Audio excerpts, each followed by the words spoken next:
कैसे हो बच्चों? आशा करती हूँ स्वस्थ हो, जबरदस्त हो, मस्त हो और उससे भी अच्छी पढ़ाई कर रहे होगे। आज का यह हमारा क्लास क्षितिज पाठ के क्लास 9 के कबीरदास जी से है। तो आज हम कबीरदास जी की साखियां पढ़ेंगे, बहुत ही कम शब्दों में, बहुत ही जल्दी हम समझने की कोशिश करेंगे कि इस पाठ में कबीरदास जी हमसे क्या कहना चाहते हैं। तो बच्चों, यह जो वीडियो है हमारा सारांश होने वाला है ना, साखियों का सारांश, कि बहुत स्पष्ट और कम शब्दों में कबीरदास जी हमसे क्या कहना चाहते हैं। तो ये वीडियो बहुत अच्छा होने वाला है, अंत तक बने रहना। वीडियो पसंद आए तो इसे लाइक, सब्सक्राइब और शेयर जरूर करना। मैं स्नेहा श्रीवास्तव आप सभी का स्नेह लोक हिंदी ट्यूटोरियल में स्वागत करती हूँ।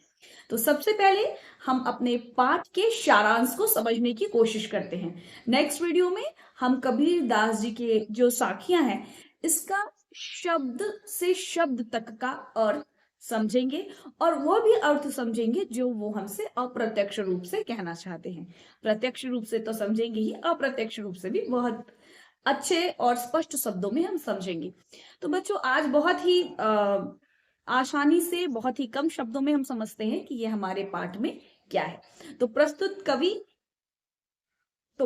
पाठ के कवि श्री कबीरदास जी हैं और वो अपनी कविताओं के माध्यम से समाज को कुछ संदेश देना चाहते हैं, अर्थात हमें कुछ संदेश देना चाहते हैं। उनके यह संदेश जितने प्रासंगिक, जितने यथार्थवादी या जितनी रिलेवेंट है ना, वह उस समय थे। उस समय अर्थात कबीरदास जी का समय भक्ति काल का था।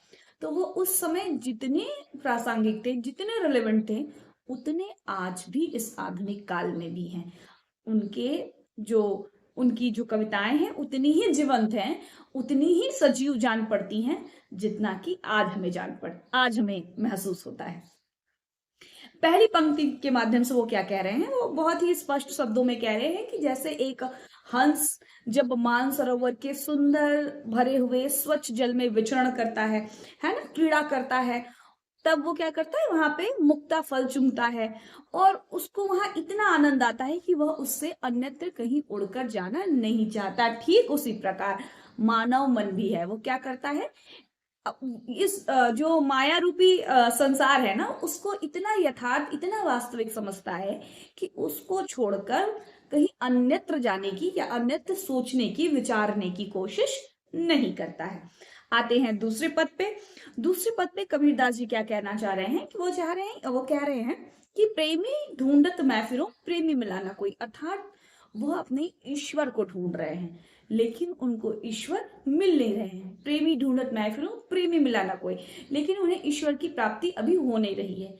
प्रेमी को प्रेमी मिले, जैसे ही उन्हें ईश्वर की प्राप्ति हो जाएगी, अर्थात ईश्वर से सामना हो जाएगा, उन्हें ईश्वर मिल जाएंगे, वैसे ही उनके जितने अंदर के विष हैं वो सारे अमृत में बदल जाएंगे, है ना। मतलब इतने अगर ईश्वर हमारे समक्ष आ जाए, है ना, तो हमारे अंदर की जितने पाप हैं, जितनी नकारात्मकता है, नेगेटिविटी, वो क्या होगी, हमेशा हमेशा के लिए खत्म हो जाएगी, है ना। तो जितना हमारे अंदर का जो विष है वह सब अमृत में परिवर्तित हो जाएगा। अब वो क्या कहते हैं, नेक्स्ट थर्ड हमारा जो पद है उसमें वो ज्ञान की महत्ता का वर्णन कर रहे हैं कि हमें ज्ञान प्राप्त करना चाहिए किस तरह, बिल्कुल हस्ती चढ़े ज्ञान को, इस तरह लगे कि हम हस्ती अर्थात हाथी पर चढ़कर हम ज्ञान रूपी और ज्ञान अर्जित कर रहे हैं। और इतना विनम्र होना चाहिए, बिल्कुल दलीचा डालकर ज्ञान को क्या मैं बोलूं, अर्जित करने का भी हमारे अंदर मद्दा होना चाहिए, है ना। मतलब ज्ञान आपके अंदर इतना विशाल हो कि आप हाथी की तरह रहे लगे, और जब आप ग्रहण करें तो बिल्कुल एकदम डाउन टू अर्थ होकर, एकदम इतने सहज और सहज रूप से उस ज्ञान को ग्रहण करें। ठीक है, स्वान रूप संसार है। और अब जब भी कोई व्यक्ति कुछ अनोखा अलग कार्य करता है, जब भी व्यक्ति कुछ अच्छा कार्य करता है, तो कुत्ता रूपी संसार जो क्या है वो भौंकते हैं, अर्थात बोलते हैं, आलोचना करते हैं। ठीक है, लेकिन एक टाइम के बाद ऐसा आता है कि वो आलोचना करना, जब जब लोगों को आपका काम दिखने लगता है ना, जब लोग आपकी ज्ञान को, आपकी महत्ता को समझने लगते हैं, तो वही आलोचना क्या हो जाती है, प्रशंसा में बदल जाती है ना। और वही जो कुत्ता रूपी संसार है, जो भौंकना भौंकना मतलब आलोचना करना है ना, वो एक टाइम को भूखते भूखते क्या हो जाता है, थक जाता है। तो आप आलोचना से न डरे, आपके अंदर अच्छी प्रतिभा है, आप कुछ अच्छा कार्य करना चाहते हैं अपने लिए, समाज के लिए, लोगों के लिए, तो बेशक करें, है ना, उस आलोचना की परवाह न करें। चौथे पद पे वह तर्क वितर्क की बात करते हैं, है ना। पाखा पाकी के कारण सब जग रहा भुलाए। कई बार हम तर्क और वितर्क में पढ़कर अपने आप को ऊंचा साबित करने की कोशिश करते हैं, श्रेष्ठ साबित करने की कोशिश करते हैं, और इन सारी चीजों में क्या करते हैं, भूलकर हम जो संसार की जो वास्तविकता है, सारा जग रहे भुलाए, हम पूरे संसार को भूल जाते हैं। निरपक्ष होकर जो हरि को भजे, है ना, सोई संत सुजान। और जो व्यक्ति निष्पक्ष होकर, है ना, निरपक्ष मतलब जो किसी धर्म का ना होकर, ठीक है, मानवता को ग्रहण करें, निष्पक्ष हो, सोई संत सुजान। ऐसे ही व्यक्ति क्या होते हैं, संत होते हैं, सुजान होते हैं, अच्छे व्यक्ति होते हैं। ठीक है, नेक्स्ट 5 नंबर दोहे पे, हिंदू मुआ राम कही, मुसलमान खुदाई, कही कबीर सो जीवता, जो दोनों के निकट ना जाई। मतलब एक टाइम पर जो हिंदू है ना, वो राम कहते कहते क्या होते हैं, मुआ मतलब मर जाना, मर जाते हैं। या जो मुसलमान होता है वो खुदाई कहते कहते, कहने का यह मतलब है कि एक टाइम के बाद तो हम जो व्यक्ति है उससे मरना ही है ना। तो वो मर जाता है, अर्थात तो वो उसकी उसकी जो लाइफ है, उसका जो विचार है, एक टाइम पर वो खत्म हो जाता है। कहीं कबीर सो जीवता, कबीर दास जी कहते हैं कि वह व्यक्ति जीवित रहता है, अर्थात अनंत काल तक उसकी बात होती है, जो दोनों के निकट ना जाए, जो दोनों के निकट नहीं जाता। जब हम इसको वीडियो पर पढ़ेंगे ना, नेक्स्ट वीडियो में, तो हम बड़े सविस्तार ढंग से चर्चा करेंगे कि आखिर ये क्या बात कह रहे हैं कि हिंदू जो कह रहा है राम कहते हुए बढ़ जा रहे हैं, मुसलमान खुदाई कहते हुए, इसका असली अर्थ क्या है।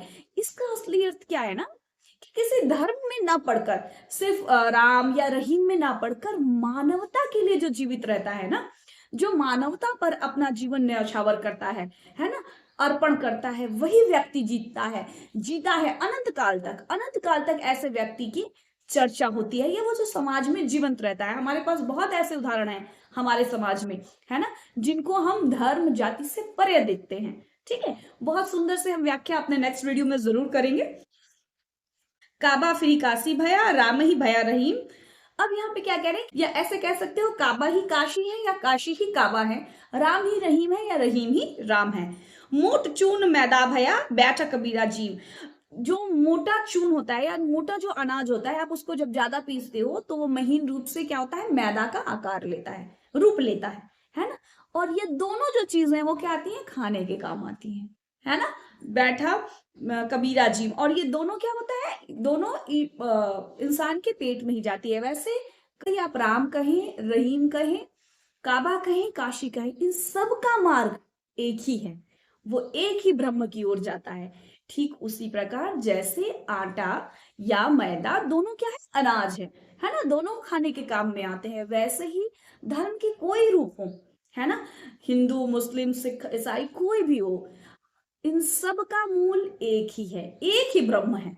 ठीक है, नेक्स्ट हमारा 7 नंबर का पद, ऊंचे कुल में जन्मिया जे करनी ऊंच ना होए। बहुत सुंदर सा यहाँ पे व्याख्या है, बहुत सुंदर सी यहाँ पे बहुत सुंदर सा पद दिया हुआ है कि ऊंचे कुल में जन्म लेने से कुछ नहीं होता।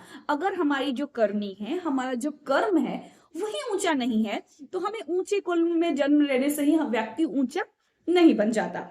सुवर्ण कलश सुरा भरा, अगर स्वर्ण का जो कलश है, सोने का कलश, उसमें अगर सुरा भर दिया जाए, शराब भर दी जाए, तो वह साधु के तो भी वह साधु की निंदा के ही योग्य होता है। अर्थात अगर उसमें आप सुरा भर दें स्वर्ण कलश में, तो भी वो स्वर्ण का नहीं हो जाएगा या वो अच्छा नहीं हो जाएगा। ठीक है, तो व्यक्ति के कर्म मायने रखते हैं, न कि उसका रूप या उसका धर्म या उसकी जाति। ठीक है, तो ये रहा हमारा कबीर दास की साखियां की व्याख्या। अगले वीडियो में हम सविस्तार व्याख्या के साथ आपसे मिलेंगे। तब तक के लिए स्वस्थ रहें, खुश रहें, धन्यवाद।